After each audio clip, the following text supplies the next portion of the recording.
Welcome to Family Health by Mini First Aid.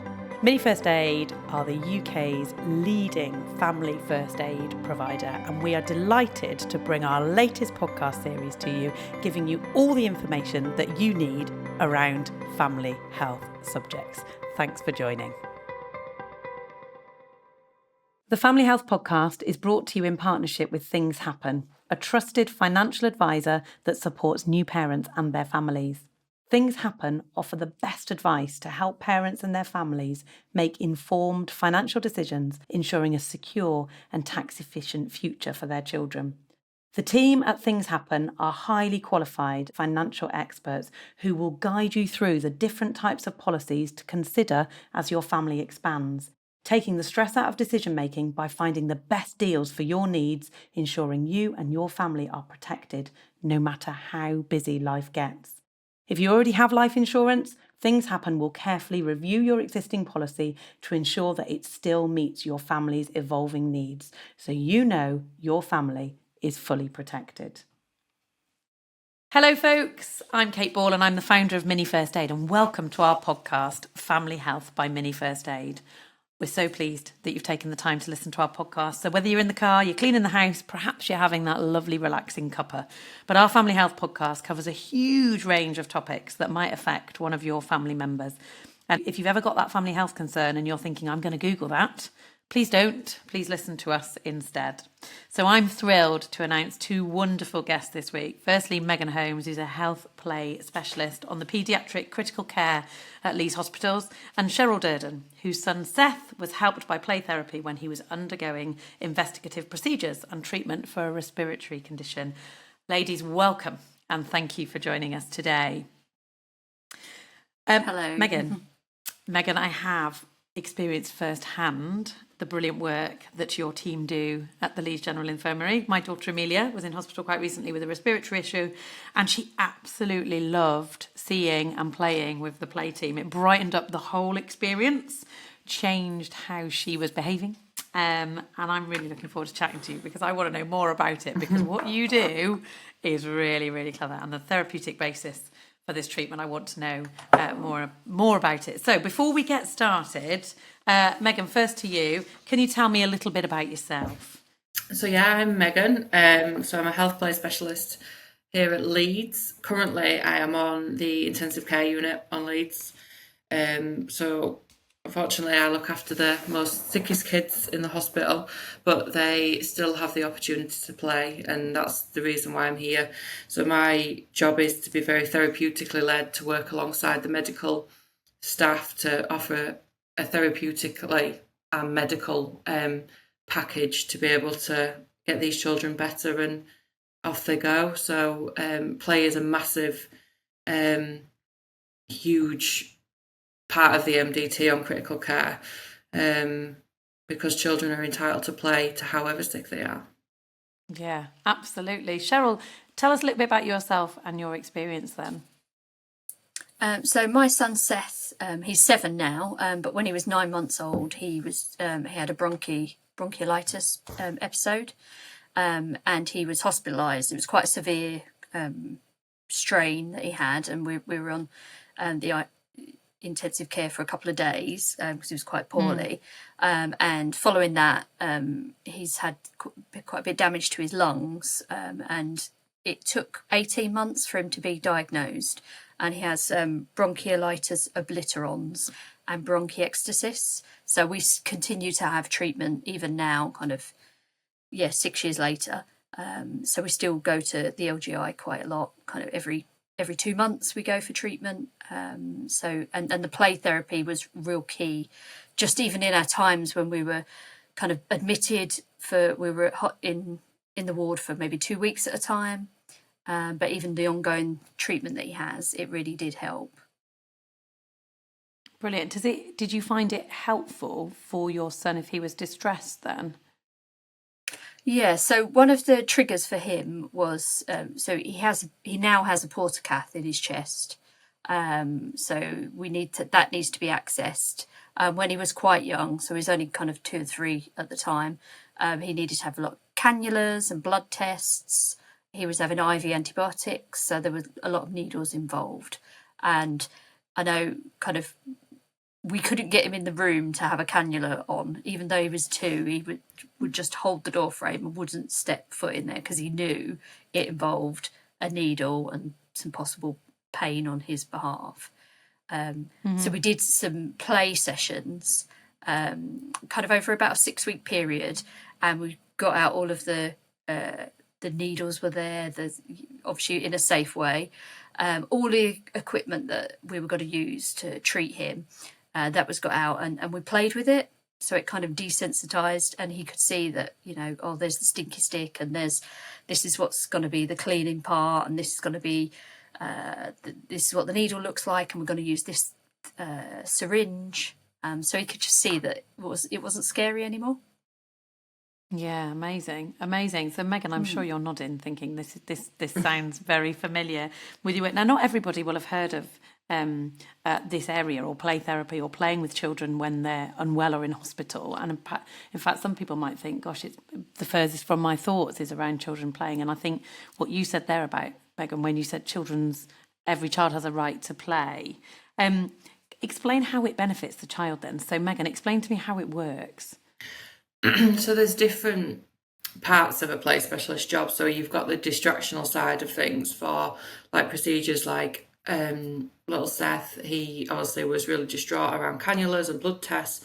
And when children have had so many in such a short period of time, they've lost control. And this is where play team come in and actually bring a bit of normality in.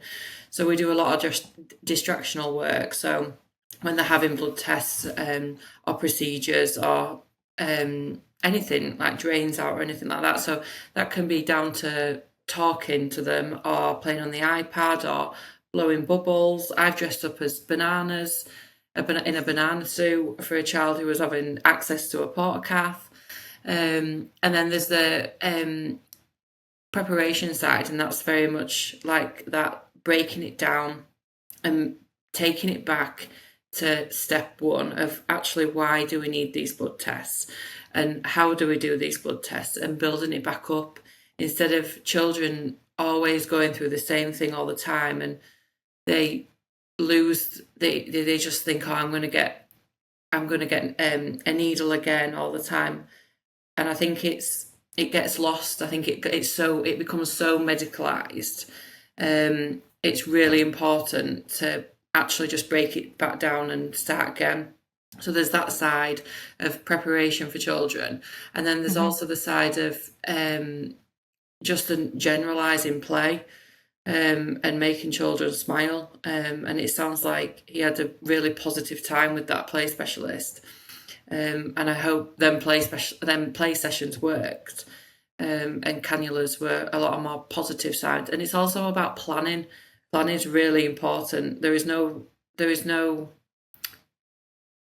point of taking a child into a treatment room absolutely on the roof when actually you can put a plan in place 5 minutes before, prepare the child, prepare the parent. The parent is still going through exactly the same thing. And tackling it together as a team in there instead of just going in, doing it, upsetting a child, and then you're always working on the back burner. So it's really important to plan in our job. We're good planners. Yeah, it sounds good. Cheryl, just come back to you then with Sen. Yeah, go on. Yeah.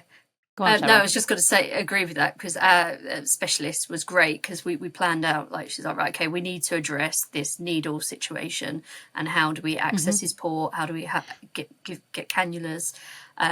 And so we have, right, every week for, I think, 6 to 8 weeks, we went in. We weren't always having treatment, but we had special appointments. We went in, we got all the stuff out. He's got a little teddy bear that he still takes in with him now, George Bear, that's covered in plasters and club. He had his own little cannula, little George Bear, so we'd kind of do the stuff on him. And by the end of 8 weeks, he was just a breeze. And now, I know it's a few years later, but he does go in and he sits back, they access his port. He barely even takes a look at it anymore. So it really did work for us as a team. As Megan said, it's about working together and planning and approaching it together. Cheryl, from as a parent, because obviously that sounds brilliant for Seth, doesn't it? And that's really, did it help you as well in the sense of because it became play around? Yeah, okay. Yeah, because it helped us understand what he was having done, because neither of myself or my husband have any medical background, so it was all new to us. So it helped us understand why it needed to be done. And it meant also like the skills that we learned from being in those sessions, we could apply them at different times with Seth ourselves. So kind of the language and the approach to it taught us some skills to apply as well. Brilliant. Megan, with you, with children, is it automatic as part of treatment if children are inpatients that Leeds General that play specialists will work with them? Is that standard thing, or is it for particular cases? How does it work on a child having access to your services? We're really lucky at Leeds. We're a very big team. Right. So obviously Leeds has got a lot of specialities.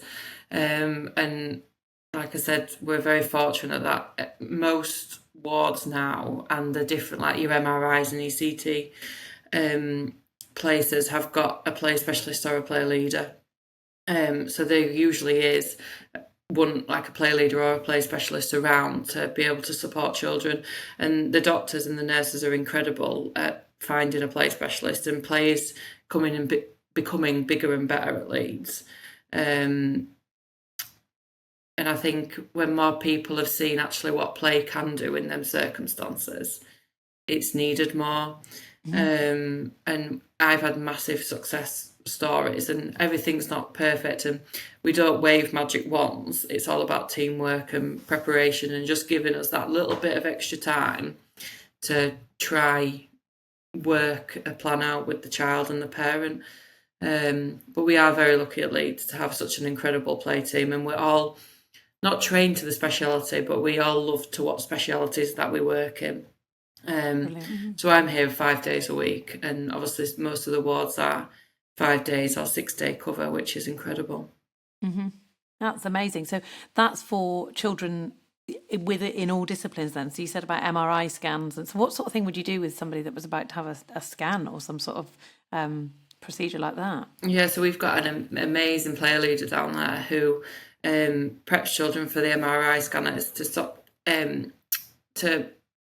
so a lot of children going for an MRI go under general anaesthetic. Okay. And actually some children might not need that. So she prepares children to go through an MRI scanner awake. And that's all about preparation, putting a plan in place with the radiologists, and bringing that child in maybe once a week or twice a week, depending on what's going on, to be able to offer that backup plan, really. And if a child is able to do that with a good preparation skills, and the success is huge. So yeah. Amazing. And Cheryl, you were saying with Seth that he's now coming into hospital relaxed and calmer, with a calmer approach to his treatment. Do you think that sort of sits with this team, that that they're responsible for how he's responded now? Yeah, I do think it's been a great part of that, a really big part of that, because I think he's relaxed when he has his treatment now, and because he knows what's going to happen, he knows what the process is, and I know there's a bit of familiarity that makes you more relaxed about that. But if it wasn't for those sessions where we got the bear out and we played with all the bits and pieces that were part of his treatment, he wouldn't have had that opportunity. So it definitely, it was a huge contributor to him being so relaxed about it now. And it wasn't Megan, just... Go on. Oh, I was going to say, and as Megan said, it wasn't just that. I mean, we had times where we were in hospital for kind of 2 weeks at a time because of his antibiotic treatments. So just being able to have some fun was just so good and so nice, because, you're stuck in this place and nobody wants to be there. Everybody wants to be at home with their own toys and their own things. So just being able to play, or the guys came around, not just the play therapists, but there were singers and entertainers, and it was really, really well thought out scheme and events and activities that you could enjoy. My experience was that we had to wait a lot because of waiting for tests and waiting to see consultants, and there was a period of waiting. And when you have a a 2-year-old that's not so keen on the waiting. And that's where the play specialists were brilliant with us in our family, because it was just this entertainment, but also this entertainment that understood that Amelia wasn't very well. So also that we couldn't rile her up, we couldn't get her running around, because actually what we needed to do is we needed to keep her calm whilst they were still waiting to find out what was going on. But to say that it made the time go was just like amazing. I was like, we need to take you home with us. we want the play specialist to come home with us, because this is ace. She was literally hanging off their every word and forgetting the tears and everything else that we'd had in A&E prior. It's amazing. Yeah. Megan, I was just going to say, have you got some other, I know obviously you can't give specific patient examples, but some sort of general examples of some of the sorts of cases that you've had to manage where play has been part of treatment? Many, really. Obviously, a lot of my children are on, well, all my children are on ventilators until we extubate them. So we got a lot of, obviously we are a trauma centre also, so Leeds Teaching Hospital is a trauma centre. So the most extreme cases come onto PICU, and if children need rehab after they've spent the time on the ventilator, we had a young lady who needed rehabbing, who needed lots of muscles, like a muscles building back up. So it was a big therapeutic team of physios, OTs, me, teachers, lots of people. It was very therapeutically led, and it was her birthday while she was in hospital. And we had a campfire, we did s'mores, we built tents, and it's not just all about the procedural side. It's actually, like you said, Cheryl, it's to make them smile and have fun. Yeah. It's the one control that they've got over everything, what's going on around them. They can make that choice to be able to play, and if we can offer that, we're doing a good job. Yeah. But there's many I can't think off the top of my head, but there's many cases where, like I said, I was running around in a banana suit. I've thrown campfire parties. I've prepped children for probably the biggest procedures they've ever gone through, and stuck with them in theatre, and brought them back out the other side. There's lots of things, and we also have got VR here at Leeds. We've got the play specialist who leads on VR, who goes into theatre, and instead of going under general anaesthetic, they go under local anaesthetic, but the children wear VR masks, and that's another incredible asset to our play team. What's on the VR mask? What do they see whilst they're having the operation? There's a range of things. So you can be in a garden, you can be sat on the Caribbean beach, can play games, everything. Or you can just be like mesmerised, and makes me go to sleep, to be fair. But it's like, like white noise.